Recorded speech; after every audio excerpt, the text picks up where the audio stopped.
పైకెదగడ మెట్లను పదును పెట్టు మొదలు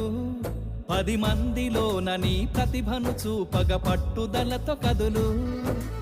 ఏను పట్టి నడిపించునురా ఎదురైన అనుభవాలు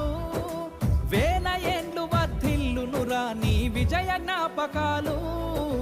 రాదురా ఏ విజయం నీ కోసం నా కోసం ఎటుపోదురా నువ్వు చేసిన కష్టం ఎప్పటికైనా సొంతం కాలంతో పయనించే వాడికి కానిది ఏముంది సాధనతోనే సాధ్యమవ్వునని సదాశయంతో సాగర ముందుకు రాదురా ఏ విజయం నీ కోసం నా కోసం ఎటుపోదురా నువ్వు చేసిన కష్టం ఎప్పటికైనా సొంతం